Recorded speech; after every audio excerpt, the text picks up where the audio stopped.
Good morning. We're exploring this whole idea that God has made you and I for a purpose. He's placed us in places very intentionally, and He wants us to be at work in doing His good, bringing His kingdom into all of those different areas of our lives. And so, wherever you find yourself, you're there on purpose by God. Even though it doesn't seem like it's your absolute best life now, you're there on purpose by God.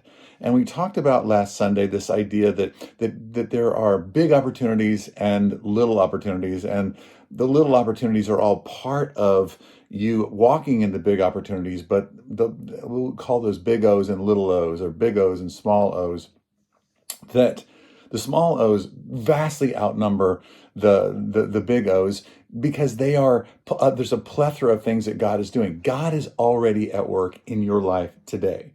He's at your work in your life in unexpected places. In John 5:19, Jesus actually is when he says, I don't do anything except for what I see the Father doing. That's prefaced on the idea that he healed somebody on the Sabbath, and that's a big no-no. Like, you don't get to heal, you don't get to do anything, you don't get to do anything on the Sabbath, good, bad, or indifferent. You don't get to do anything on the Sabbath. That was a Jewish expectation.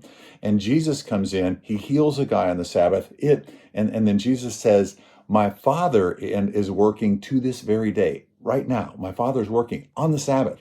And I too am working on the Sabbath. And this just sent them into orbit. But what Jesus is saying is, my Father is working in unexpected times, in unexpected ways, with unexpected people, in unexpected times. So be aware of that. Ask God, would you use me, Lord? Would you give me little O's, lots of little O's today, lots of little opportunities today that I can walk in, that I can bring your good into all of those different areas that you provide for me. Give me eyes to see it and give me courage to join in with you when I see it. That's our word for today.